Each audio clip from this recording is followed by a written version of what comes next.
Being none, we'll move right into our first invited delegation, which is Tom Oliphant.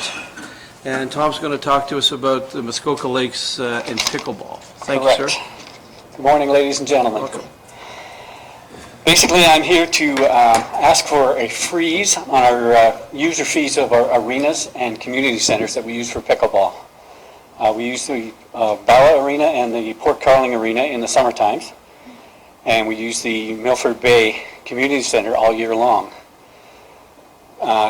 Basically, we're looking for a freeze on our user fee so that cost of living that you guys roll in, apparently our fee just recently went up. So we're looking to see if we can get a freeze on it for 5 years. And the reason we're looking for this is we've been around for 5 years now. Our equipment is going to need to be replaced. We supply most of the equipment for people who drop in. It's a drop-in pickleball center that we have, all the arenas and that. Anybody can drop in. They don't need any equipment. They just come and they play. We provide them with all their equipment. We provide them with the rules of the game, help them get started. And there's a couple other twice a year, once a year anyways, we do what's called a Pickleball-a-thon here in Port Carling. And basically it's an introduction to pickleball for people so they get an idea what it's like. It's strictly social. There's no standings or anything like that. It's strictly a social get-together and introduction to the game of pickleball. And later in each year, we also run a tournament over in Bala. It's a friendly tournament, so people get an idea of how well they're progressing at the sport. They get a chance to assess their progress. We also provide clinics over the course of the year. We had one last year. Don't always do it every year, but we'll bring somebody in and help people with various parts of their game. And this is all done, we're all volunteers, nobody makes any money. And so basically we like to keep a freeze on it so we can keep our cost at what it is right now for the people. A lot of our folks that play are seniors. The council has helped us in the past. We got the okay to allow people who are 80 years old to play for free.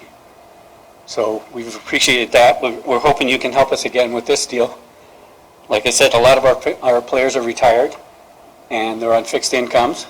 And we also have a lot of players that like to play more than once a week, so it can get costly. So this is part of the reason why we'd like to be able to hold the line on our price for the next 5 years. And that's about all I got to say. If anybody have any questions of me, I'm happy to help you. Good, thank you, Tom. Councillor Kelly? We need an explanation of what taking response. It's a little run on there is a shot in pickleball called a dink. Oh, Okay, and it's a soft shot over the net to make your opponent do it back. As you get more serious, there's a lot more dinking in the game. That's no dinking and driving. That's right. That's right. Tell them what the smash part is. It was a play on that actual don't drink and drive type of thing. Councillor Hayes has a question. How much are you paying right now per person per play? I think it's $2.95. I think it just went up, and we charge $4. Supplementary Sure. through you. Do you charge the people that come in to actually play, or is it just you're collecting money to replace the equipment? We charge them to come in. It's a $4 drop-in fee, and it has been since day one, and we'd like to keep it that way for a while if we can.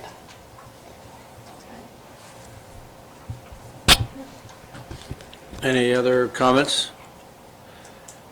Just so I understand, so you're asking the township to freeze your current fees Yeah, whatever it's at now. I think for a it recently 5-year, bumped up. for a 5-year term? Yes. Okay. Councillor Mazan? Thank you. Through you.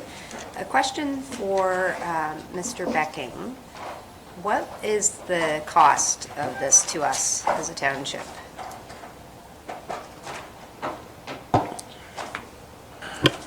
Well, the existing fees are set by council through the fees and charges bylaw.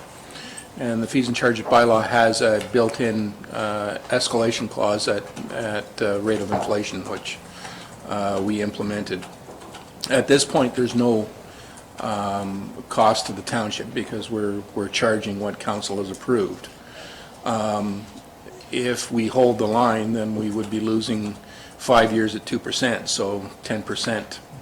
So what's that, 30 cents per participant per occasion? I don't know what the numbers are, but that would be the net impact. Sorry. Sure.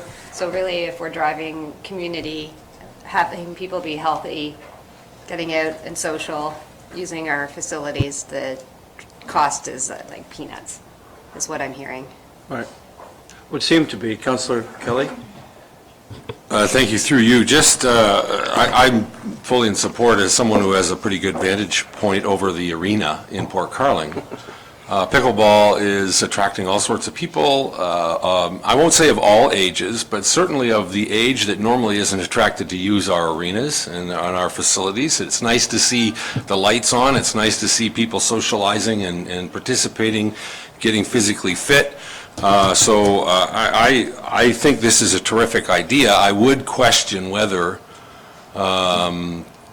council has the ability to bind future council 5 years out. That I have no idea, sort of from almost a constitutional perspective. Can we actually do something that runs out 5 years through the end of our term and into another term of office? Good question. In fact, I was going to turn to our CAO, put him on the spot, and ask the financial implications of our consideration, or whether it's the balance of our 3-year term or the 5-year. Mr. Chair, that's something that staff will have to look into, but we understand where the committee wishes to go, and we'll follow up. Sorry? I don't believe that it's an issue to do that, but we'll double check. Good, thank you. Councillor Edwards? Yes, so you're charging $4 Yes, and you're paying the township 3, I think, or $2.95. $2.95. So we make $1. Okay, so you're making basically $1.05. That's for your actual equipment and everything else. Say Yes. that. I think that's an awful lot cheaper than if we had to buy all the equipment and have somebody there.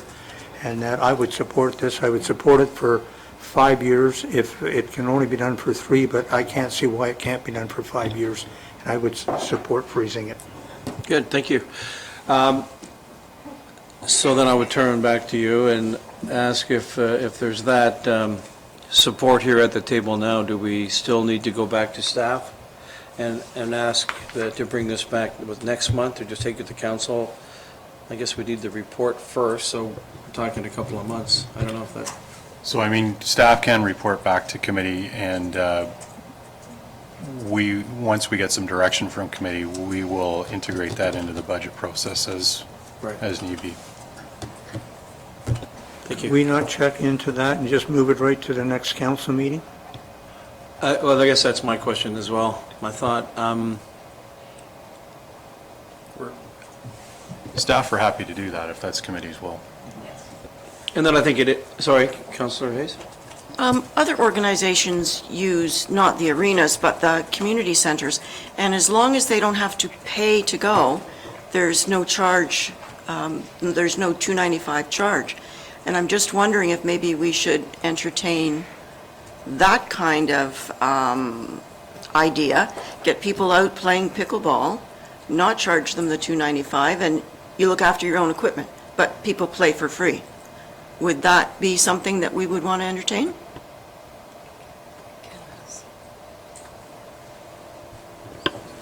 Director Becking?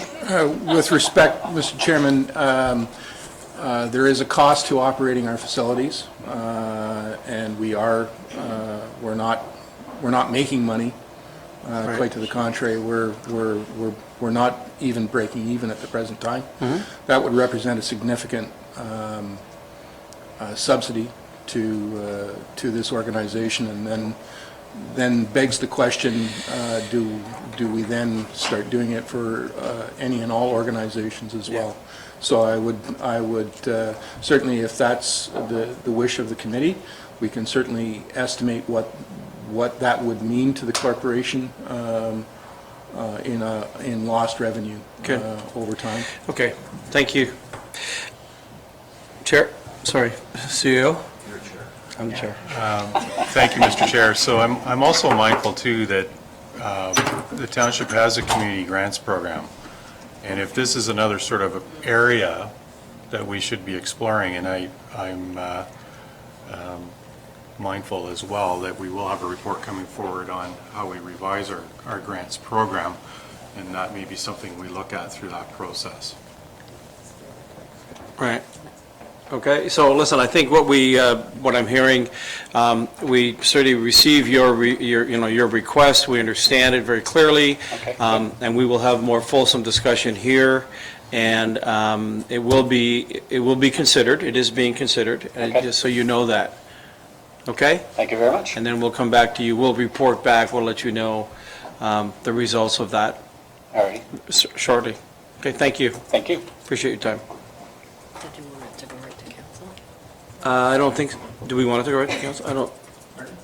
I don't think we're going to take it right to council. I think we'll let, because the implications as to the other organizations to the township in terms of the whole grants program coming forward, I think we should just put that in the basket, and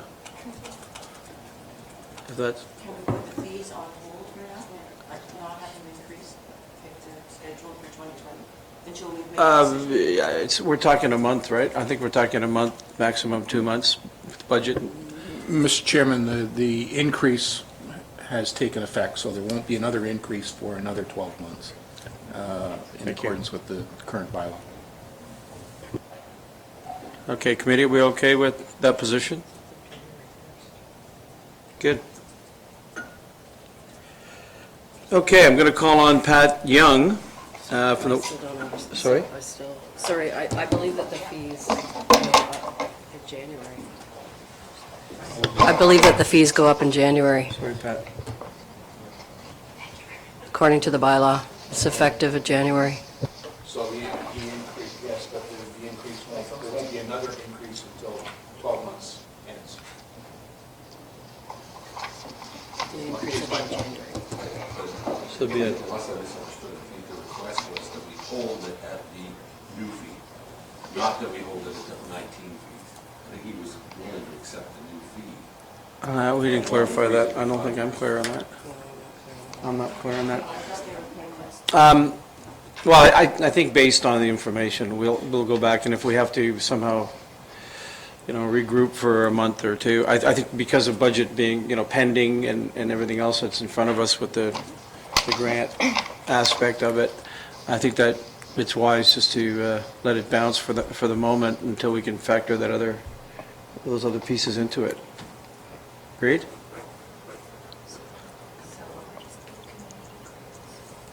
So we'll find out, as a matter of course, through staff. Okay?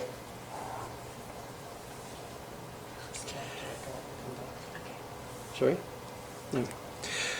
Okay, Pat, sorry about that. No Let's move on worries. to the Walker's Point Community Library and your review. Thank you. Thank you for the opportunity to come today. I would like to share some information with you about a very popular story. The title of that story is The Walker's Point Community Library. The author credits for this popular story must be shared.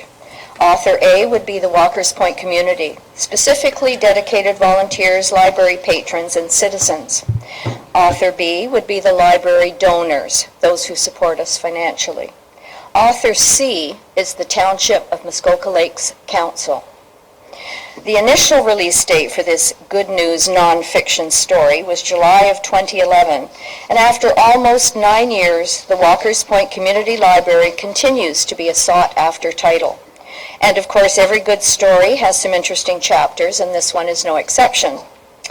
Membership. We are now well into our 9th year as a volunteer-operated, donation-funded library, providing library services to the Walker's Point community and area. In fact, we just signed up our 521st card holder, 23 of them in this calendar year alone. As you can see, we continue to be a sought-after community resource. Our collection, new books, DVDs, and audiobooks are added regularly to the collection. We are frequently complimented by our members on the quality of our collection, and we often hear from our seasonal members that they can find the latest book in our library where they're number 40 on a wait list in the city. And of course, we continue to offer our interlibrary loan service to bring in books we don't have. Communication is very important, and our library e-newsletter keeps our members up to date on library news and events. Our email address is used by members to request or renew a book, sometimes request information. Our library website, www.walkerspointlibrary.com, provides up-to-date library information, upcoming events, easy access to our catalog, and new additions to our collection are featured on rotators on our homepage. We post hard copy information of community interest on our outside weatherproof bulletin board, which is fairly recently added. We often function as an information center. Visitors to the township see our library open sign and will often stop in for directions and information. We're more than happy to share information about the township. Programs and events. This Saturday is the annual Walkers Point Kids Christmas Potluck Supper. The library will continue its tradition of inviting all the children in attendance into the library between dinner and the arrival of Santa, where they will sit down to hear a Christmas story. Our summer children's program has steadily grown in popularity. It is administered by a qualified teacher with support from other volunteers and operates over 4 Thursdays in the summer. It is so popular that we must now schedule at least 2 volunteers to work in the library on the day of the children's program to handle the volume. Each year, a special program theme is selected. On the final day of the summer program, a special guest is invited related to the theme. Past year's guests have been Scales Nature Park, Birds of Prey, Speaking of Wildlife, and attendance numbers well over 100, and including kids of all ages, filled our meeting room at the community center. Since the first settlers came to Walkers Point some 150 years ago, the theme chosen for the coming year's children's program will be focused on pioneers and pioneer life.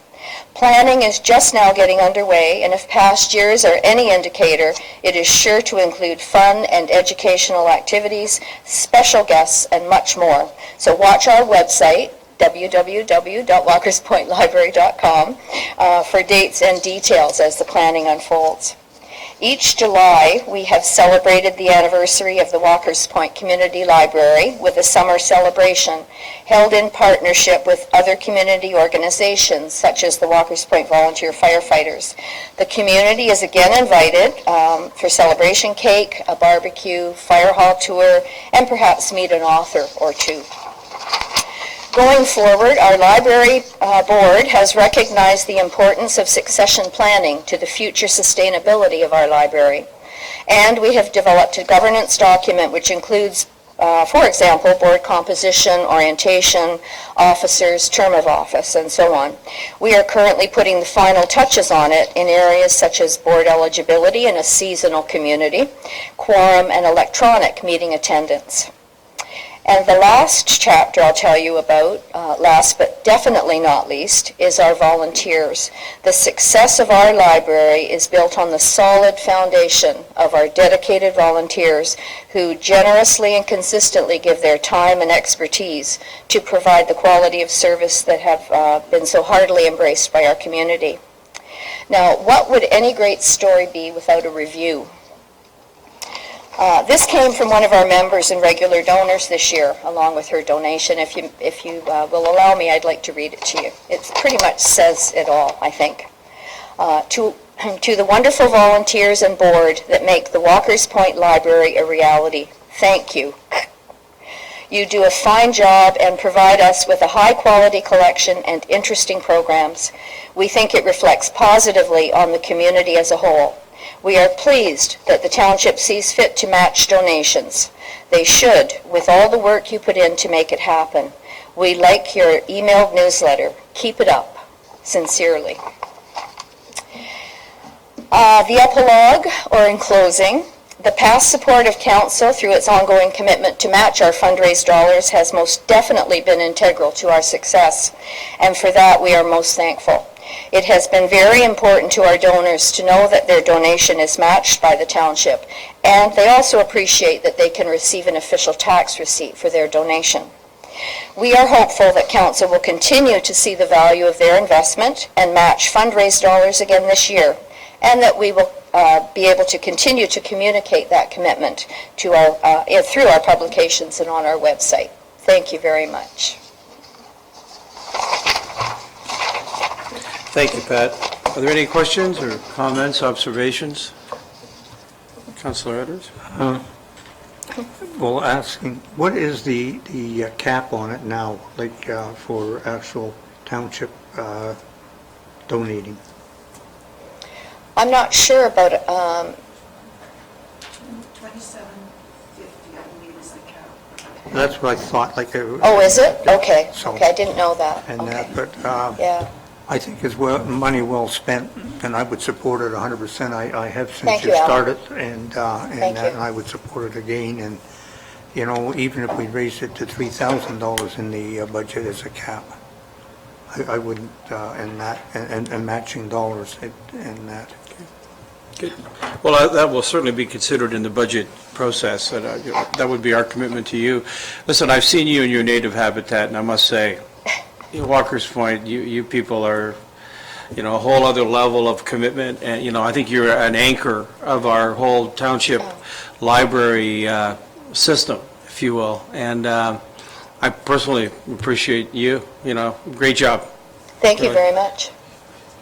Councillor? Thank you, through you, Chair. Just what a great way to present. It was just Yeah, awesome. fabulous. Well, this is the 9th time, and I thought, oh, how do I do this to make it somewhat palatable? And thank you again. Thank you. Excellent. Appreciate you coming by. Thank you. Sorry. Okay. Good.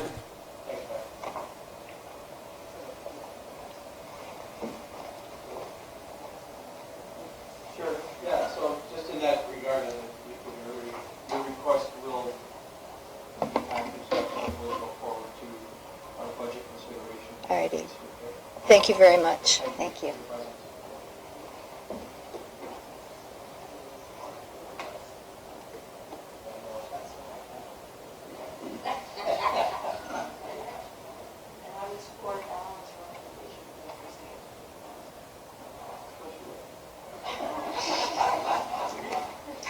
Thank you. Excellent.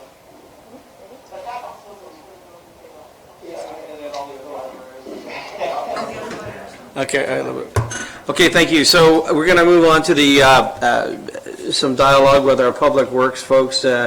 Director of Public Works, Ken Becking, on a report regarding road patrol software implementation. Thank you, Mr. Chairman. Just wanted to bring to committee's attention a little change that we've implemented. Without getting into all the gory details, under the minimum maintenance standards, Regulation 23902, we are required to regularly patrol our roads, both summer and winter, and are required to document the conditions that are prevailing at the time. And it's part of our risk management strategy for protecting the corporation, because under the minimum maintenance standards, that's one of, or under the Municipal Act, that's one of the mechanisms that we can use in order to protect ourselves from liability claims. Traditionally, we've used a fairly antiquated form, piece of paper, and let's face it, as we all know, not everybody's handwriting is the most legible, and so it makes it challenging sometimes when we get ourselves into a case. We leave ourselves open to cross-examination. You know, what does this squiggle mean? and those sorts of things. And that introduces doubt, and as a result, sometimes makes our cases perhaps not as fulsome as they might otherwise have been. Some time ago, the district developed an app that they use on tablets to document the conditions on their roads. And it was built on the Esri system. We entered into some discussions with the district earlier in the year with a view to us acquiring that app and implementing it as a standardized system for reporting road conditions and weather conditions. It's tailored to what we do. It's time-stamped in that we take the time directly from the computer system. It's location stamped, so we know exactly where we were, when we were. It has standardized templates in terms of observed conditions, so there are no squiggles. That's what it is. And in my experience, having that kind of standardization and level of detail it removes a lot of doubt when you get into a liability case where you're having to present evidence in front of a judge. So we entered into these discussions with the district. They have graciously allowed us to use it. As you're no doubt aware, and we'll see in a later report, we are doing work on their behalf. So it's good that we're giving them back what they want of us. So it's really a win-win for everyone. In terms of costs, there's no cost to us in terms of getting the app. We did have to acquire 2 iPads, and so that cost will come out of our IT budget, which is there is adequate room in the budget for that those 2 purchases, and we'll be implementing it shortly. We have a little bit of customization that we have to do, but other than that, it's should be implemented before we start into the new year. So, with that, Mr. Chairman. Thank you very much. Good report. Any comments from the committee? I think it's great we're working with the district, and I think sounds to me that this is a continuous improvement aspect that we obviously would applaud, and that we can realize the synergies of working together. So thank you. We'll take that report. Acknowledge that. I'm going to call on Tim Soepke to talk to us now, report on amendments to the traffic regulation bylaw. Welcome, Tim. Thank you. Thank you, Mr. Chair. Mr. Chair, the report before you summarizes a request to establish 7 new stop signs in the township. I have a graphic up to show the locations. Sorry. Good. There we go. So it's maybe a bit hard to see there without I have the colors, but the first location at Bear Cave Road and Hecla Road. Second location at 1059 Big Joe Road and Big Joe Road. Third at Marquee Lane and Scarcliffe. We have a request at 1033 Rossclare Road, and it's Rossclare Road and Cooper Point Road. Sunset Bay Road and Dudley Road. Ashford Drive and East Bay Road, and 1059 Mackenzie Road and Mackenzie Road. So the report basically summarizes that we have a traffic regulation bylaw that we need to amend in order to be able to place these stop signs. So what we're requesting is that we pass the draft bylaw amendment that we prepared in order to permit staff to place these stop signs. I'll hand the floor back to you, Mr. Chair, for any questions, discussion. Good, thank you. Thanks, Tim. Any comments, Councillor? Tim, were the stop signs requested by the people in the area, or was it just something that the road patrol has said, we really need a stop sign there? It was a combination of some of them were requested and some of them were flagged as high priority locations. Okay, a supplementary. Go ahead. Are all of the stop signs going to be on year-round roads, or are any of them summer service roads? All of them except for McLeod Road, that's a summer maintained road. Okay, thank you. Any other questions? I would certainly have one of, I guess, Tim. We had contemplated, discussed earlier in the year, is it a Mortimer's Point Road? There was some concern somewhere along there. A few different cottagers or residents had indicated there was a... Foreman and Okay, was that here just referenced separately or differently, or? No, Mr. Chairman, it's not contained within the recommendations before you because that is a district road, and it's the district that must make those changes. Did we put that forward? I think when we spoke of it?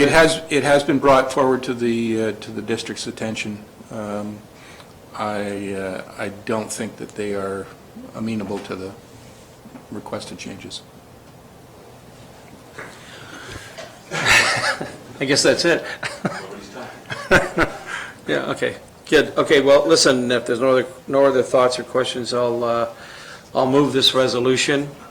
Be it resolved that the General Finance Committee recommend to Township Council that Schedule F to Bylaw 1986-133 be amended to enable stop signs to be erected at the highway intersections described in the staff report dated December the 12th, 2019. Oh, sorry, moved by Councillor Mazan, seconded by Councillor Kelly. All those in favor? Great, thank you, that's unanimously carried.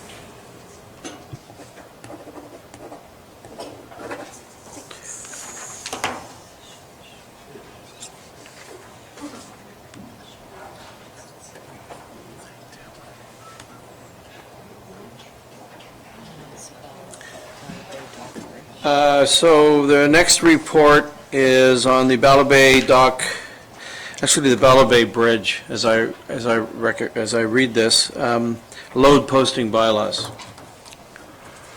Thank you, Mr. Chairman. You'll recall that staff brought forward a report and draft bylaw, and I believe it was in June, to update the load postings on a number of township bridges. In doing so, we made an error in not including the Bala Bay Bridge, or the Bala Bay Dock Bridge, which was previously under the jurisdiction of the federal government and was posted for a 14-ton load limit. So the recommendation before you is to make up for that oversight, and staff are recommending that the bridge be posted for a 14-ton load limit pending a further structural review, probably in 2021. Thank you. Any questions? Committee? No? Okay, I'm going to read this resolution. Be it resolved that moved by Councillor Mazan, seconded by Councillor Kelly. Be it resolved that the General Finance Committee recommend to Township Council that the draft bylaw presented on December the 12th, 2019 be passed to regulate the weight of vehicles passing over the Bala Bay Dock Bridge under the jurisdiction and control of the Township of Muskoka Lakes. All those in favor? That's carried unanimously. Thank you.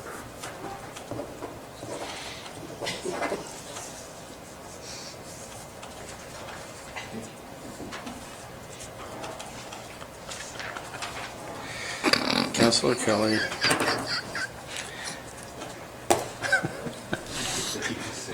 What a guy.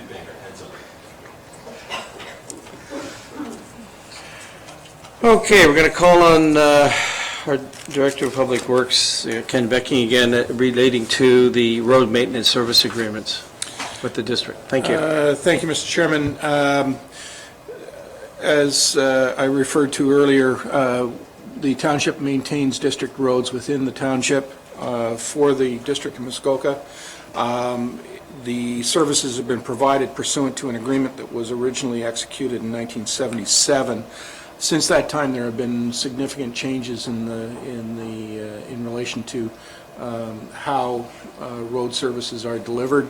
I made reference to Ontario Regulation 23902, which is the minimum maintenance standards, and it sets out the obligations of the road authority with respect to road maintenance. The current agreement does not acknowledge the regulation change, and there are a variety of other issues with the current agreement that required updating.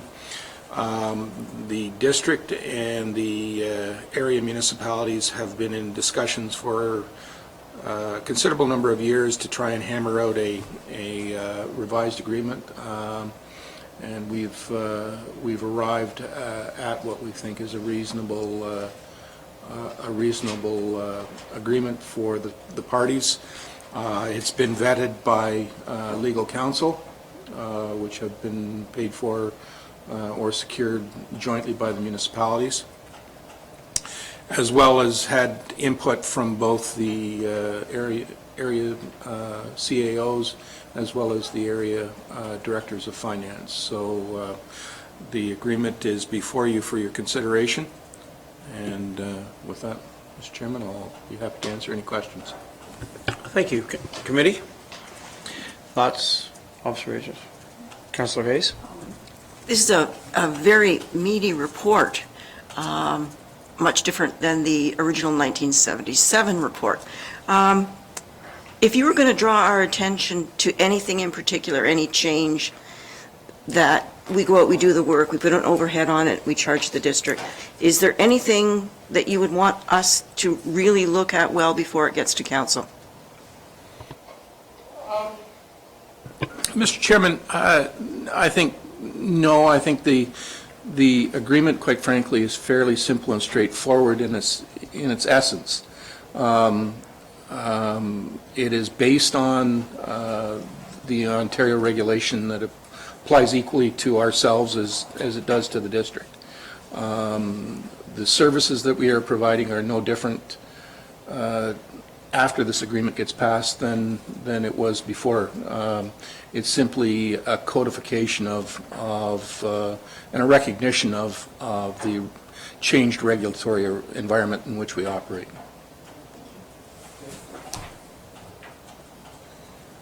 Thank you for that report. We're going to ask committee, any other thoughts, observations?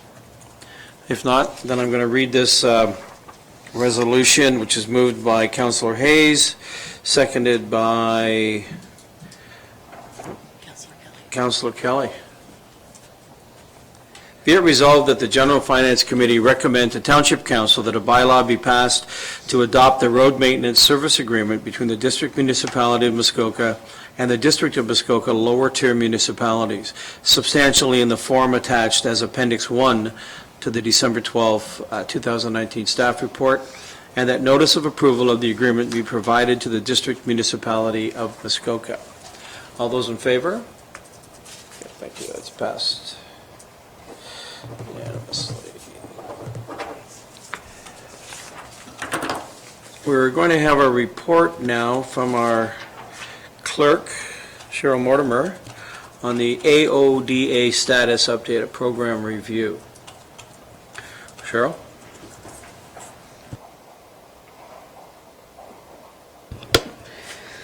So before you is a staff report which outlines the requirements of the accessibility requirements for the Township of Muskoka Lakes pursuant to the legislation and the regulations.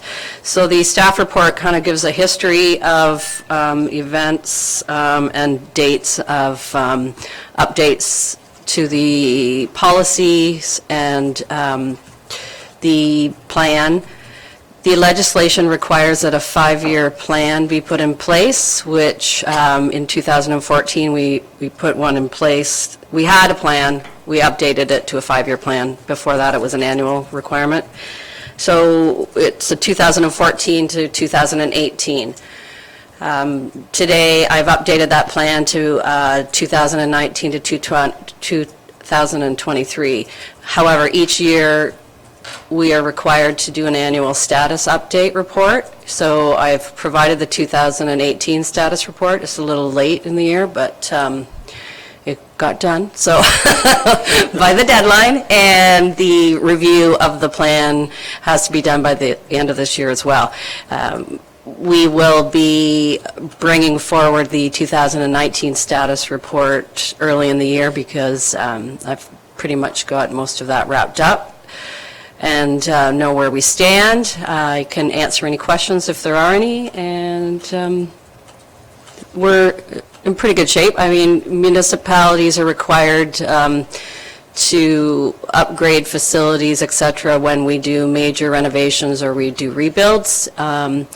And there's 5 different categories which we have to comply with, and they are the employment standards, information and communication standards, transportation standards, built environment, so design of public spaces, et cetera, and customer service. So we have policies to meet all of those requirements, and they're all posted online and available to the public. We have customer service inquiry complaint forms as well that were mandatorily required, and they're also on the website. And under the new website, we've updated the page, and so it's looks a lot better. So I can answer any questions. Thank you. Committee, questions? Councillor Hayes? Not a question, but a comment. Good report for, I don't know whether it would be 2019 or 2020, the Walker's Point Community Center improved their lighting to the back parking lot, so that would be an improvement. Okay, if you want to, yeah. So is there There is a resolution, right? Just, I wasn't sure if there was going to be any questions or details. Are there any other thoughts, questions? Okay, I'm going to read this. Sorry, I'm sorry, Councillor Edwards. Some of our older buildings, and that I'm thinking about Hecla, and that we have the ramp, and that I know it's not handicap accessible as far as washrooms and that go. If some of these buildings were listed on our site as being heritage buildings, would that help? I'm not clear, Mr. Chairman, as to what the councillor is referring to. Help in what regard? Well, and that, like heritage buildings, and that because of certain attributes, and that to them, have some exemptions. I know we checked into it with some of the churches that we had, and like I say, if we weren't doing major renovations, we didn't have to do anything, and I just wondered if something like that would help. While we don't, there is no requirement that I'm aware of, Mr. Chairman, that requires us to go out and do any upgrades. Okay. However, if we are going out and making a change to any building, or any piece of infrastructure for that matter, the new work must comply with the Act. So, by way of example, the Raymond Community Center, we've had a request to upgrade the washrooms. All of that work must comply with the Act. So it's not a question of simply going in and renovating the washroom. We have to actually, in that particular instance, our only choice is actually to go in and demolish that portion of the building and build washrooms that fully comply with the Disability Act. Well, does it have to be have to have an adult change table then at that point? It has to fully comply with all requirements. That's what I thought. Okay, thank you. Good, thank you. Just as a comment to you, Director Becking. I'm taking this more as a compliance statement than a status update, if you will, of the township. Would I be able to presume that we are in compliance? That's what this is saying as to right now. We are in compliance across the township to this whole topic, this whole subject matter? No, I don't believe that would be a correct statement, Mr. Chairman. What all that document does, and I stand to be corrected by the clerk, is that the works that have been done over the period of the plan have complied with the requirements of the Act. But that does not, or should not be interpreted to mean that all infrastructure within the township complies with the Act. Quite to the contrary. So then I would ask, is there a supplementary to that would be, is there a planned approach to adhering or complying with that higher standard? None that I'm aware of, Mr. Chairman. Sorry, we'll let the clerk Again, perhaps weigh in on that. So as I indicated before, so if we renovate or major renovations or upgrade or replace a facility, that's when we meet compliance. So we do have facilities out there, and they're noted in the plan, that they aren't compliant, and that there, some, we have plans, like Raymond Community Center, we were going to do last year, however, it was way more money than we expected or required, so it was deferred. But when we look at projects during the budget process, et cetera, and we meet compliance when projects are done. It would, to go out and fix every facility that we have, we don't have enough money to do that. Right. Good, thank you. Councillor Kelly? Thank you, and through you, Mr. Chair, to either the clerk or to Director Becking. I just want to make sure I understand, if our obligation to upgrade only exists when we undertake renovations, then the fact that we may not meet current standards doesn't necessarily mean we're not in compliance, right? We might be grandfathered as to the condition of our unrenovated facilities. They may not meet current standards, but we're not missing any obligation to upgrade them because we haven't undertaken a renovation yet. Am I misunderstanding that? That's my understanding, yes. Okay, good. Okay, with no other questions, I'm going to move this resolution, moved by Councillor Kelly, seconded by Councillor Hayes. Be it resolved that the General Finance Committee recommend to Township Council that the 2018 Annual Accessibility Status Report as presented on December 12, 2019 be received, and that the updated multi-year accessibility plan review as presented on December 12, 2019 be approved. All those in favor? Good, thank you. That's carried unanimous.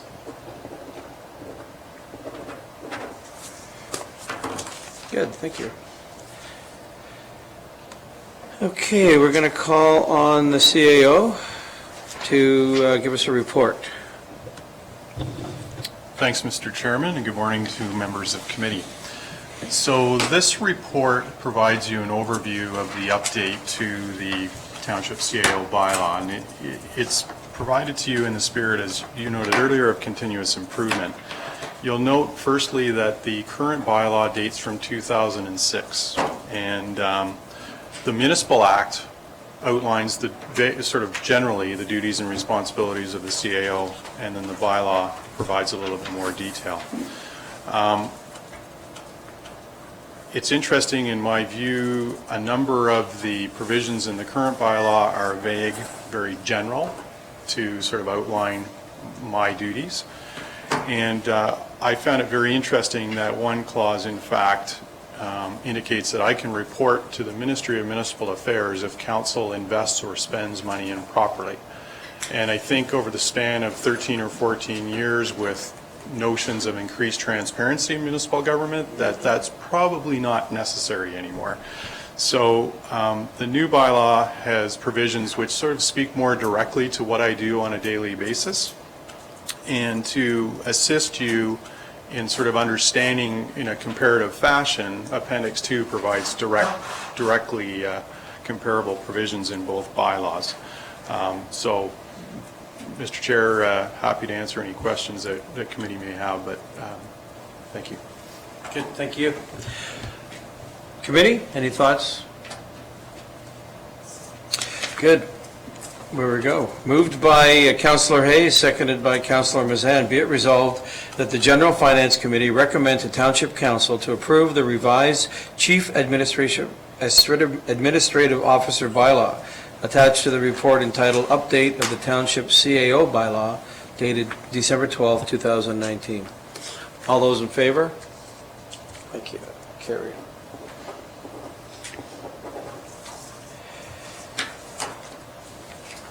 We are going to have a report from Sarah Lehman, our HR specialist, relating to council compensation and benefits. Thank you, Mr. Chair.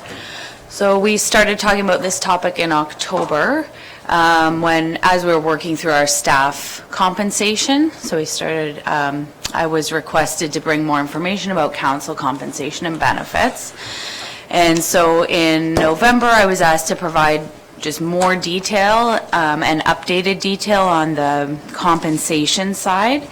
And so you can see that with our local area municipalities, it looks like we're slightly above the middle for deputy mayor and councillor roles, and at the middle for the mayor role. And further analysis could take place if we wanted to use a larger comparator group, similar to what we did with the staff group. So we used 13 comparators outside of our municipality. For both benefits and mileage, it appears that we're slightly above the middle.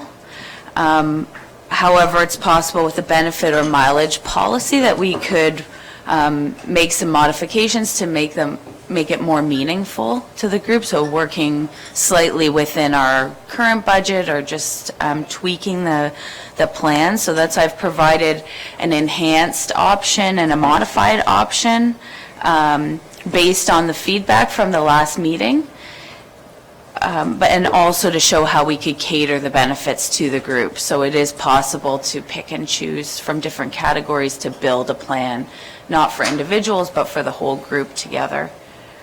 I'm happy to answer questions and help work through the discussion. Thank you. Good, thank you, sir. Okay, so maybe in this particular issue, I would go around the table from starting at one side or the other and ask each of the councilors on the committee for their thoughts or observations, and I certainly would include Councillor Bridgman in that discussion. So, anybody want to chime in?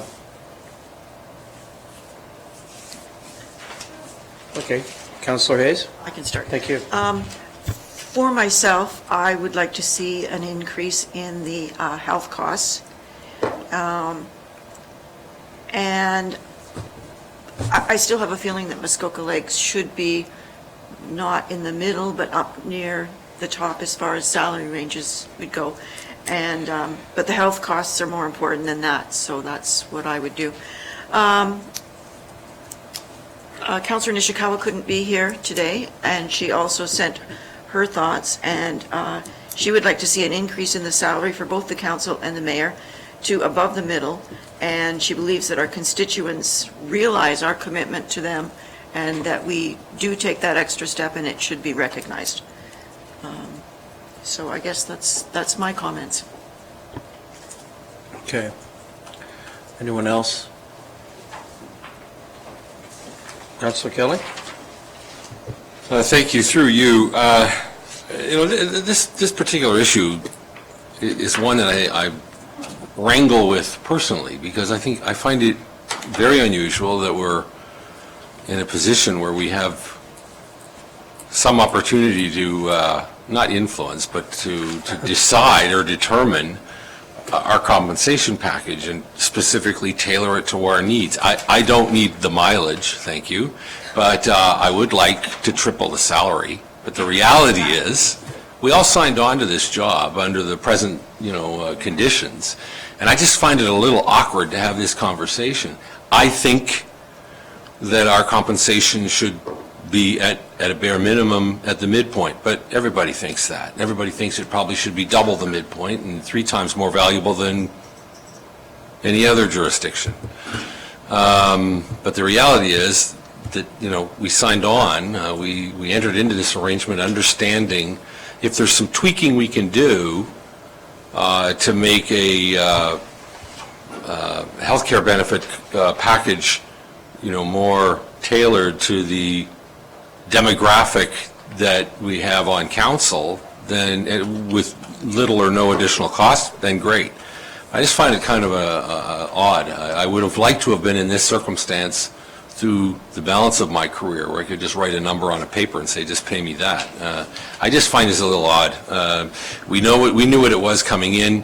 There's no doubt that if everybody opened up their heart, we all would love to get paid a lot more money than we're getting paid, but that's not what we signed on for. At the end of the day, if we can tweak mileage and make it more representative, like I said, you can pay me in footage or meterage or something, as I don't travel anywhere. If the medical reimbursement program, is more geared to a different demographic perhaps than we have on council, and I'm not saying that it is, because it works well for me, then we could tweak that. But at the end of the day, I really don't have any recommendation other than maybe as we look forward for a subsequent term, we should address this a couple of years out and then let the voters decide if we're overreaching for the next term if we decide to stand for re-election. Thank you. Well, thank you. Councillor Edwards? Yeah, it is very hard to set your salary, but on the other hand, there are increases. I think that any raise should be just to the actual cost of living, nothing fancy. I know we had to give ourselves a raise from the last council because of the 1/3 tax exempt. I don't bother charging for running around or anything else. I just throw it in and that. So, I think that if we're going to, I would just keep it at cost of living, whatever the other gets. Looking at the health and benefit plan, I would go for option A to raise it to $4,000 for health spending. Travel insurance increased to $75. It doesn't affect me. And that either one of those packages, I think it should be a little higher. But as far as the life insurance and that, I think that most people carry insurance anyway. That could be cut, and I would like to see some of the life insurance dropped and the actual healthcare spending go up, and then everyone would benefit. But that's just my look at it. Good, thank you. Councillor Mazan? It is uncomfortable. I've never been in a position before where I would have this direct ability to impact. So I absolutely concur, but then I've actually sat on the other side saying, I don't think we should be afraid to say this is the reality. And so without even looking at the base, I wasn't really focusing as much on the base. The idea of cost of living is actually an interesting one. The mileage, to me, it's probably a very small amount, and to me that was simply tweaking a policy just to be a little bit more reflective of the ask. And so while I agree that we all knew what we were signing up for, post getting elected and signed up, but then we got put on boards. And in certain portions of I just think it's important to be honest about it and say that in some cases, if you're required to be at a meeting, we shouldn't be afraid to ask, or putting people in a position to be afraid to ask to be compensated. I think the amount of that would be very small. If we were, because for a lot of these meetings, I think it's probably 2 or 3 meetings in a year where that would be an incremental ask. So to me, that's a slight tweaking. I don't think there's a huge amount there. As far as the plans for the benefits, like Councillor Edwards, I think a meaningful approach would be the option A, if we were going to consider changing at all the benefits plan.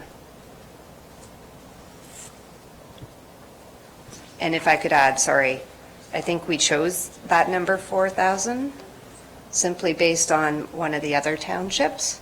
I think it was just a number that was put out. So I'm not saying we even have to land on that exact number. I think it was just put out at the last meeting, and it was perhaps, I can't remember, I can't see from the report, one of the other municipalities, I think. I thought it was Bracebridge. I could be wrong. I thought Bracebridge, one of them had up to $4,000.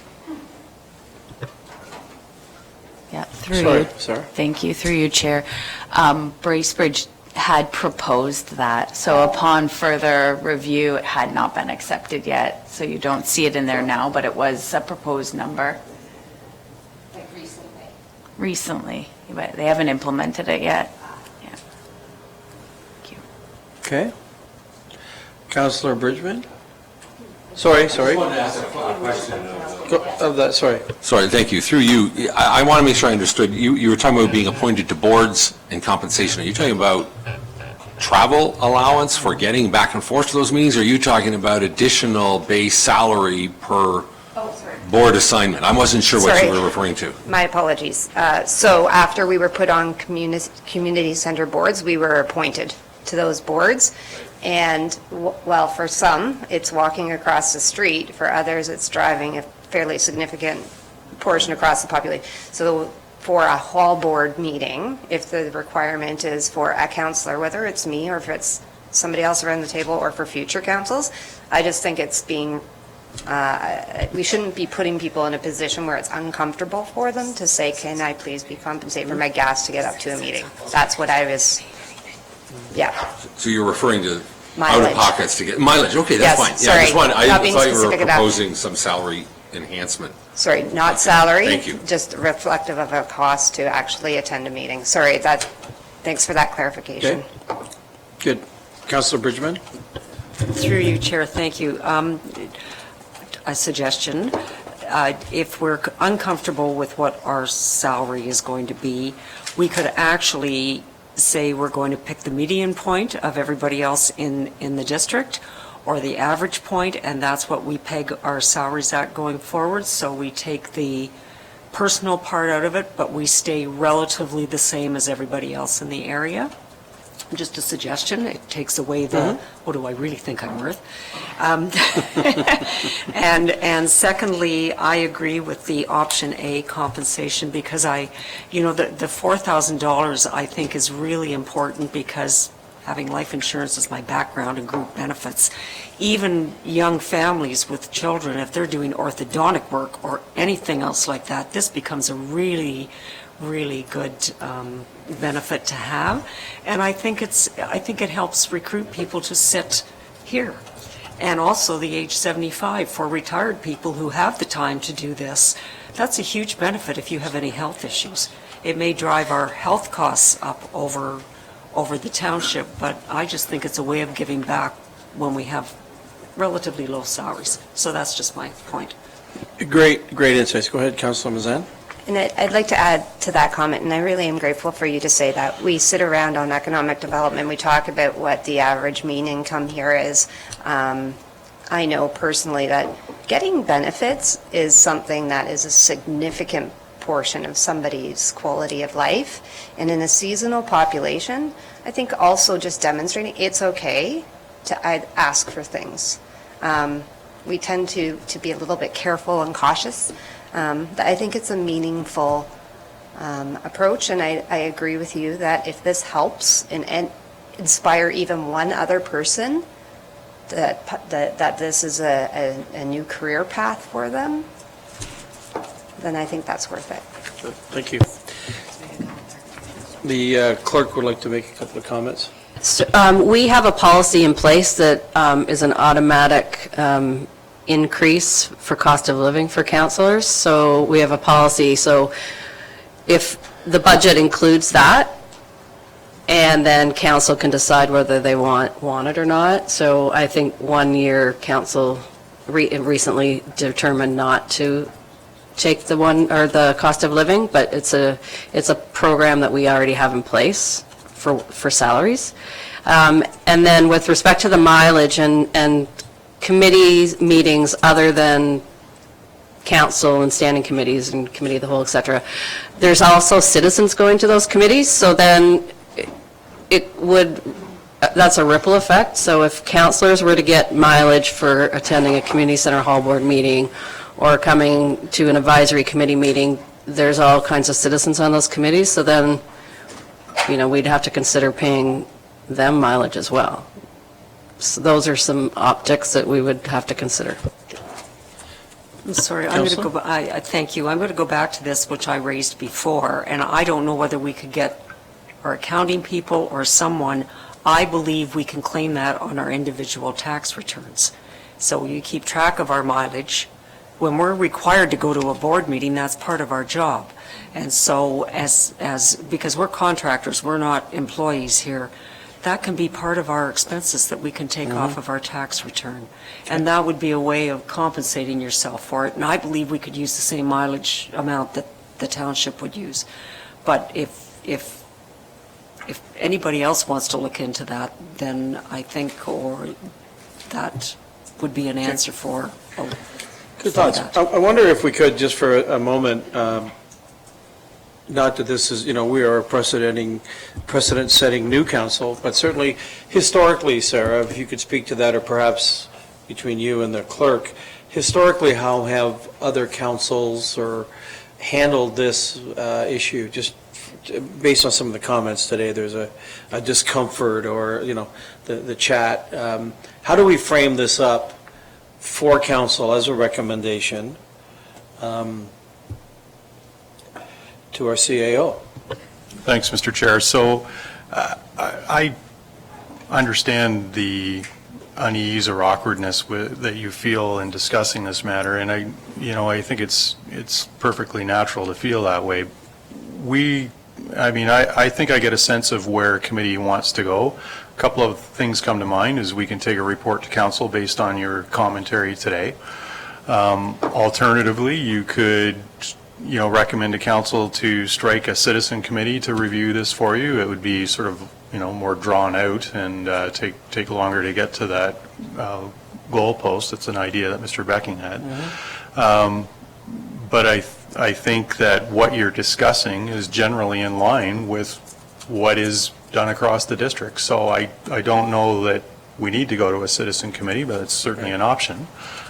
So we're happy to come back to you with a sort of a summary approach at council for council's consideration. Thank you, which is where I was, I suppose, going with it. If we were, though, to land on a, say, option A, is this the modified plan? I'm hearing from a few. Is it? Sorry? This is the health benefit portion. Right, which is the health spending and the travel insurance. The modified plan A. Right, modified plan. So, if I were to sort of suggest to this group that we do as the CAO has opined, that we could in fact, through staff, put a recommendation to council next month for that as a specific ask, or do we do it in a more general ask? So, Mr. Chair, my understanding of what I've heard, I saw nodding of heads with Councillor Bridgman's suggestion with respect to the median or some kind of percentile of Muskoka municipalities with respect to salary. I'm hearing option A as it relates to benefits, and we will investigate the mileage component. It strikes me that if Councillor Bridgman's comment about the claim it on your tax return as well as a salary increase, it would probably cover that piece off, and then the health benefits. So it's sort of those three areas that I'm hearing sort of consensus on in that respect. And Mr. Chair, I would like confirmation of that, as well as, is there anything else? And we're happy to come back and report to council. Thank you. Well, and that, the Chair, what is the percentage now that's automatic, Cheryl?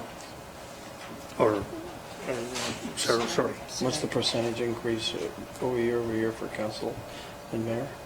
Is it For the salary, Yeah. cost of living? it's cost of living, just like the staff. Okay, so it'll be, and that whatever staff's getting, so we're not out of line, and that, I don't think we need a citizens committee. If it's 1% or 1.5% or 2%, whatever the cost of living. Yes, we did take this job to give it back to the community. When you look at George and Bay getting 28,000 compared to 22, no, because they have less counselors and everything else like that. Yeah. There's different budgets and everything else like that. And that, so I would just leave it with the actual cost of living, and I would go with the medical plan A and simplify it.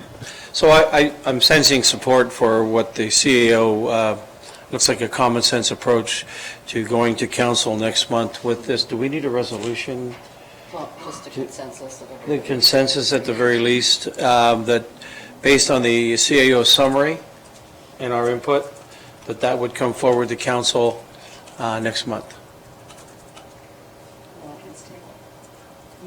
Is it cost of living or median? Well, I think we thought it might be one and the same, sorry.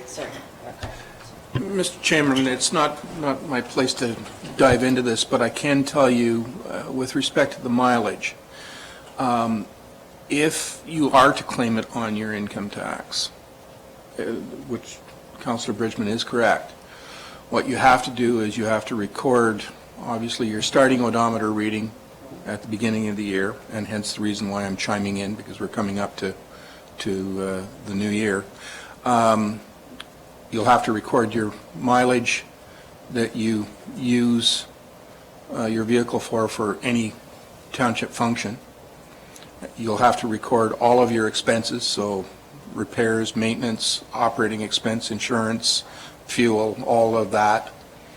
And then your ending odometer reading, and then you're allowed to claim the percentage of your expenses in proportion to your use as a percentage of your total use.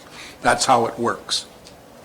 But in doing that, you also have to claim all of your revenue at the same time. So it's not a freebie by any stretch of the imagination.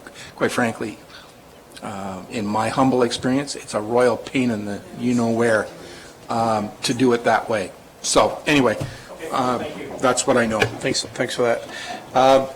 Given what we've agreed to, Councillor Mazan has one last comment. So I'd like to separate the mileage thing. By no means did I intend on making this a complicated thing. This could even be something that we consider for future council. And it's interesting, these are different perspectives. I think that's very helpful. I was particularly looking at this just very basic. We should not put people in a position of feeling uncomfortable if there is a cost to doing something. But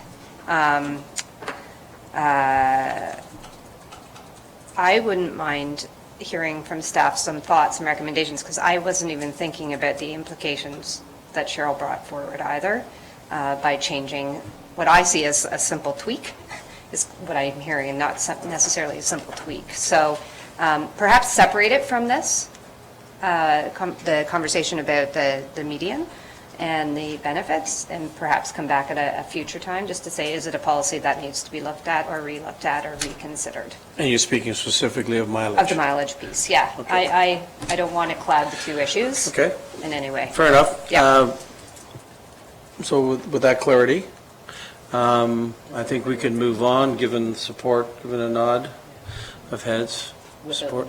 Without the mileage, take that piece out, and based on the summary. Thank you for your thoughts, Council. Okay, we have, I'm to acknowledge the minutes of the Muskoka Lakes Public Library Board. And we have a comment. Is there any questions on your thoughts on the minutes of the Muskoka Lakes Public Library Board meeting? Okay, good with that. We have a report from Corey Moore, our Economic Development Specialist, relating to grants to organizations. Corey? Thank you, Chair. Today's report is for information purposes to provide an overview of the Grants to Organizations program as we approach 2020. The Grants to Organizations policy establishes a program in which Council can allocate funding through the annual budget process to help assist with costs for the grants program to community groups and organizations.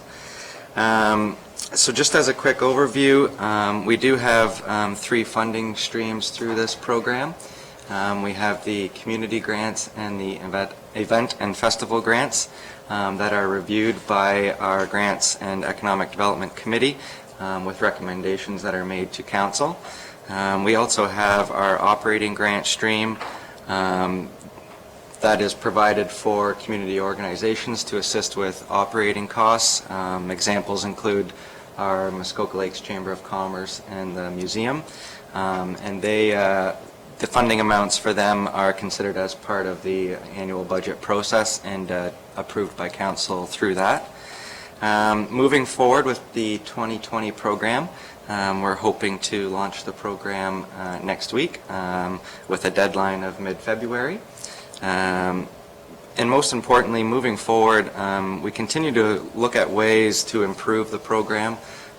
Staff have begun reviewing and finding ways to be more efficient with the program, streamline it, including implementing kind of a single application form, improvements to the website to make the information easily accessible. And we plan to gather additional feedback through our Grants and Economic Development Committee as well. In 2019, we allocated $20,000 for community grants and $20,000 for event and festival grants, and we will include those same amounts moving forward with this year's budget as well. Any questions? Thank you. So committee comments? Councilor Edwards? Just through the chair to Corey, is the 20,000 enough? Like, how many requests do you get? Like, would it be $25,000 worth of requests, or is there money left over at the end of the year? For the past couple of years that I've been involved with the program, it depends on the year. Last year, I know in particular, we did use all of the funding that was made available. And I think part of that continuous improvement is kind of working on the policy, and if there is remaining funding available, maybe how can we work with that, whether it's maybe an additional intake, and just making sure that process is clear as well. Thank you. Supplementary? What sort of triggered this is the pickleball asking and that today, because an awful lot of our community centers are used by the public for it. If we had to hire people to organize a pickleball league or something like that, the cost would be astronomical in that. And there's the WISE program. I know there's Songs and Strings. They use it. Everyone just drops in a toonie when they go in. That looks after their coffee and that. And whatever's left over at the end of the year, they donate to the hall. So something like that. But if the halls are sitting empty, it's still a cost to us. Mm-hmm. If we're using them, and that, yes, it might be a little more, but like it's the benefit to the community who are already paying taxes, so spread it out. It's just a thought. I don't know, but that's why I thought, like, if they've got to start asking for and that through the budget allocation, maybe we should up that. I don't know. It's just a thought. Okay. Any other thoughts on that? Councilor Kelly? Thank you. Through you, and it's probably a little bit off topic, but I just want to follow on what Alan said. One of the really big surprises, pleasant surprises for me, having become a permanent resident here, is the role that local communities play in the day-to-day lives of everybody. I think when you're here as a weekend participant, like I was for 20 years before I became a permanent resident, you don't realize that these local community centers, these arenas, these church basements are a big, big part of the lives, and I will say a relatively inexpensive and accessible part of the lives of the communities that surround them. So the community of Raymond or Milford Bay, or, I mean, I always knew there was a community in Port Carling, but these little communities exist in no small way because they have access to the facilities that they need to organize dinners or, quilting bees or, music festivals, whatever they do. So anything we can do to keep the cost of that down, and I look at it the other way around. The structures are there. They're not asking for any additional resources from the township in terms of people to help, or, we're plowing the snow, we're keeping the driveways open, we're keeping the place lit and heated. Just open the doors and let people use it. It's a celebration of the local community. It's a vital part of, quite frankly, a long winter. And so I would applaud anything, and just to try to follow on what Alan had suggested, I'll applaud any initiative that makes what we've already invested in that much more accessible to the local community, because it's truly important. Mr. Chair, where I was going with the grants policy in my earlier comments when we had the delegation was, I'll take you back in time to the request that you had about looking at fees and what fees were being waived, what's the financial impact, and those were meaningful discussions, and it's still something I'm interested in looking at as to how much, and I mean, obviously we're challenged with the amount of analysis we can do with respect to that right now, but where I think we need to go is, if possible, and I think along the lines of Councillor Edwards' comments, is looking at this program to supplement potential revenue requests or revenue losses, if you will, as we saw this morning. And so the notion being that we shouldn't be foregoing revenues. Mm-hmm. Right? And if council feels that there's a value to a program or a service, to what degree are you prepared to subsidize that from a community perspective? Because I think we'll all agree, every time council waives a fee, and certainly the senior management team will tell you, that's impacting the bottom line. And I think we need to collectively recognize that. Thank you. Mr. Chairman, further to the CAO's comments, I can tell you that the waived fees are well into six figures on an annual basis. Thank you. So Thank you. It's not an insignificant amount of money. Councillor Hayes? Then. In the case of the pickleball, it is a drop-in, so I guess they could estimate how many people would be there and ask for a grant to cover those people. But when an activity is a drop-in and you're paying for it by the person, how do you ask for a grant for that? Because it's an unknown. Mr. Chair, in that case, I think we were talking about an inflationary increase to that group. And I think that is a fairly easy number to calculate based on Mr. Becking's notion of 10%. That sort of the thing I was thinking that would be, that could be potentially covered by a subsidy.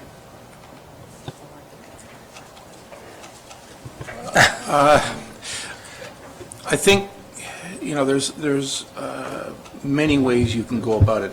I think the per person approach, where that came from is because we subsidize the insurance, and it's done on a per head basis. Whether that's a reasonable way to charge for use of the facility, we can certainly examine.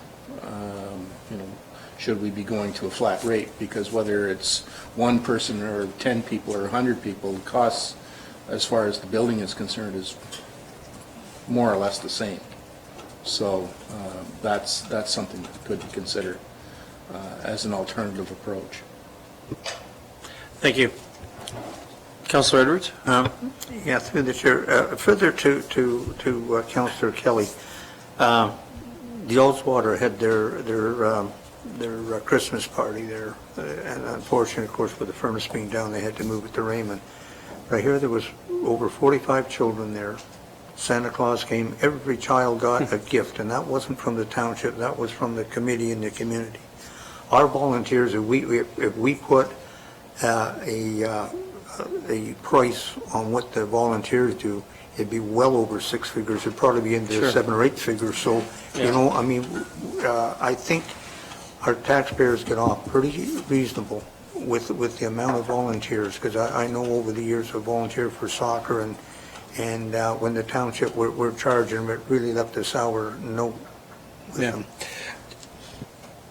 Councillor? Just historically, up to 10 years ago, was it, when they revised the policies, when community groups wanted to rent the hall, they would just let the rental agent, who was a member of the hall board, know, and there was no charge to use the hall. So this charging is something that's relatively new to communities, and they're still trying to figure out when they get charged, when they don't get charged, and it's, personally, I'd like to see the insurance be absorbed, and the halls be used more. Somehow. Okay, so I think one of the things that I recall being on the Economic Development Committee was that there was a general dissatisfaction. All 4 members of council on that committee are here, and there was a genuine concern about the distribution of this past year's granting as we were just getting into the role. I wonder if I could ask, there's 2 parts to this, if I could ask you what sort of distinctions you've made to this year based on hearing our concerns. Through you, Chair. We've begun to review policies from other municipalities as well, to gain an understanding of how they do their grants programs.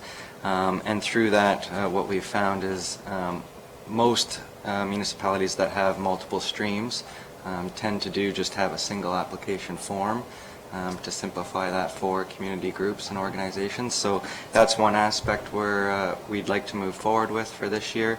Another is reporting back an evaluation form from the program or the service, from the groups, from the successful applicants. And that'll help us gain a better understanding of the success of the program, what's working, maybe what's not working as well moving forward. But additionally, we'd like to move forward with gaining more feedback from our Economic Development and Grants Committee in regards to the process, the program itself, and then determine from there if any further amendments to the policy would need to be made. Thank you, and thanks for that work. I want to indicate that personally, I believe that there are 2 facets to this. There are the operating grants, I think, is what we're talking about. I mean, there's been a lot of discussion about that today. The festival and event grants, I think, it's almost a no-brainer. It's pretty obvious that, the blues festival, there's a run, it's really easy, and I almost wonder if we as a committee shouldn't strip the 2 apart and, almost ask for a staff report on operating grants as it relates to, the application, what we have done, what we do, and I guess in terms of the potentiality of the future, we could ponder that at economic development and/or at council. It's a big issue. Councillor Kelly? Through you or to you, I would certainly support that. I think that the operating grants deserve a different type of analysis and consideration, including in some cases, why are we doing this? I would add one layer of complexity to the festivals and events, and that is the requirement or the need, or let's turn it around. Our need to be flexible with people who may come up with an idea or may arrive here in the middle of summer and they want to put on a festival. We can't expect them to have been here in January for budgeting. So we need to be able to accommodate changes, additions to the program, and not say, sorry, try next year, but get your budget numbers in by January. Somehow we need to be able to accommodate that. I like that idea. It makes sense. So, Mr. Chair, I think in addition to Corey's comments, staff are looking at the policy and looking at that review framework. as to what other municipalities are doing. So that's something that we want to bring to committee and have that discussion with the Economic and Grants Committee. Do we have to consider, based on the budget timeframe facing us, do we have to consider the festival and event grants in a more timely fashion? If we were to wait for a staff report for another month or two, how does that flesh out? So, Mr. Chair, I'll refer the question to Mr. Moore because he's familiar with the timeframes for approvals. I mean, last year we didn't issue grants until July. And that still was, you know, it was a little late, but the groups we were able to accommodate the majority of groups. But I'll let Mr. Moore articulate it further. Corey? Yeah, just further to that, as the CAO mentioned, last year we didn't get them approved until July. It did impact a few events that we're looking at operating in the spring, but for the most part we were able to accommodate most of the applications, and the ones that we weren't able to accommodate, they were okay with it. I think moving forward, I think we're still well enough in advance timeline-wise that we could still give enough notice and give groups enough time. I think if we could maybe give some further consideration as well to maybe how we do that intake period as well, it may create opportunities there as well. Okay. So would we, thank you, so would we have consensus around the table then that we could in fact ask for this whole report, accept the report and ask it to be brought forward to the next economic development? Can we go backwards? Well, can the economic development subcommittee in late January, which I believe we would be meeting again? Could, hopefully, then we could bring it back, because that's where it should be. It should start there. It seems to me it should start there and come back. We can't push it up to council. And if we're sitting here with it, it seems to me that the Economic Development Committee with you, Corey, would contemplate this further and then come back, maybe even go right to council with a recommendation. But Mr. Chair, that is in fact staff's plan, is to bring back a revised policy, probably work with the committee chair and to massage a policy to bring it back to January Economic Development. Okay, good. Committee. Through you to Corey, I'm going to put you on the spot, Corey. With the recommendations of how much per household should be going towards our community events, I know that at one point there was a benchmark. It was $1 per household or something like that. Do you remember what that was, and are we above it or below it? Try my best to recall. I am familiar, I think, with the previous policy speaking to the funding amount determined based on population. And I think when we amended the policy to just set a more standard amount that would be approved through the budget process, it was on par with that previous policy as well in terms of the total amount available. But as always, it is up to council to determine that final funding amount through the budget process. The policy speaks to council setting that mark each and every year. So. Okay, good. Melissa, Councilor, last thought? Through you, just for my own clarity, I was glad to hear, I can't remember who brought this up now, but are we thinking that we are now going to separate the operating grants from community grants and festival? Because to me, the purpose of those are very distinct. And as I was listening, I keep writing down the word, what are we doing to support and drive the culture of community? Because that ultimately goes back to quality of life, which is what we talk about a lot in our strategic plan. And and I don't have the answer. I guess I'm asking the question. I look at these three things and I wonder, okay, if we are at Economic Development Committee, is really that the right place for us to be talking about things that are happening at ultimately our community centers or community organizations? So is there a separation happening here? Is that? Great question. To the CEO. Mr. Chair, certainly the current policy envisions operating grants to various organizations in the same policy as community and festival grants, and it's something that I questioned, whether that's the appropriate location, and I think it was lumped in there just for convenience sakes in the past. And so I think that's something that report to Economic Development Committee should look at as well. Supplementary? Yeah, supplementary then. So if we look at these different streams, the community grants, some could be a hybrid of that, maybe a bit too. Economic development to me would be the festivals and events, anything we are doing to try and advance the economic health of our communities. That perhaps, as we look at this, is there elements of the community grants that really are more focused on driving the culture, the quality of life of our residents.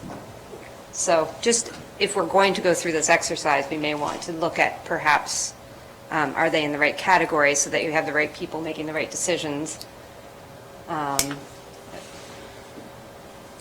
these grants. Just a consideration. Okay, good commentary. I notice, Corey? Just one more comment, just to kind of gain general consensus. The program for this year, if we wish to make applications available in the near future, I think in the report we had dated next week. Yeah, I was concerned and about allow that. groups the opportunity to start to plan and prepare those applications, or would we like to wait until we've kind of given further review and see if maybe the application plays a part of that review process? Thank you. That was my first thought when I read the dates earlier. My thought would be, and I would certainly beg to the Economic Development Chair on that, is that we should wait. We should actually do it right once instead of, either we could, elongate the date and let them start next week, but then make it longer at the other end till February or whatever for 1 year, or maybe just wait till the end of January where we meet and then expedite, because we are still going to be at the end of February by the time we do something with it, and so being sensitive to that, I might ask Councillor Kelly's comment on that. Thank you, through you. Since we're going to be deferring on the budget process, I suppose we have the luxury of a little bit more time. But I'm not sure that the application will necessarily be any different. It'll be what happens to that application once it's completed and submitted. So we can decide internally that it goes into box A instead of box B, but it's probably going to be the same information on the same piece of paper. So, if people are used to doing it now, keep them, to that line. Let's get the process underway, and we can redirect as needed after we review the work in January. So if Corey then goes online and creates an announcement on social media, do we extend that date at the other end? Or do we just, because I think there's a lot of compression for the report, if it's... Yeah, if I may, Chair, I tend to agree. I think we maybe have the opportunity to maybe push that deadline back towards the end of February, maybe beginning of March. Councillor? Hey, sorry? But you have groups that are waiting for this to come out so that they can apply to know whether or not they can budget, because they have to tell other people what's happening in order to plan their events. Well, we'll start the same as we would normally, but there's no guarantee that they're going to get that grant, so I No, but guess that's there's a just, process. that's what they're after. Am I Yeah. going to get the grant or not? And that's what they need to, or in order to plan step 2 of what they want to do. So I would say, have the grant, the applications can go out, and I would like to see the grants processed as soon as possible. I don't really want to see a repeat of them going out in July, because we did miss out on some events last year because of it. Councillor, thank you. Councillor Kelly? Two comments. Number one, we've got to do better than we did last year. I don't know what historically we do. Last year was a bit of an anomaly because we just didn't have the granting body in place to take a review until June or July, and that's what held it up. We're going to do better this time. And the other comment I have is you can extend or play with the deadline for submission. But if anybody's like me, it'll be done on whatever, at midnight the night before the last day we announce. So we must as well announce it for the end of Jan. If somebody tells me that something I thought had to be in by Jan 31 is now in by March 31, I just bought myself 60 days to further neglect it. And so... Thanks for the oversharing. Yeah, you should turn your mic off. Wow, thank you. I don't know, not to put the CAO on the spot, can you help us through this? Mr. Chair, as it's always been, this program is budget dependent, and the application forms as well as the website will indicate such. So I see no harm with proceeding with the application process. We proceed with budget approval, and then the window closes and we consider those applications in the context of the budget allocation. Okay, so I think we have a good, clear path forward. Great discussion around the table. Thank you all. I think that virtually, well, if there is, any unfinished business or any new business, those two aspects, anyone has anything to bring forward? No? With that. Nothing. What's the time? With that, there's nothing. Cheryl, the time would be 10:43. 10:43. That's just exciting. So moved by Councillor Hayes, seconded by Councillor Mazan. Be it resolved that this meeting adjourn at 10:43 a.m. and the next regular meeting of the General Finance Committee will be held on Thursday, January the 16th, 2020 at 9 a.m. or at the call of the chair in the Council Chambers, Municipal Office, Port Carling. All those in favor? It's carried. Thank you. 2020.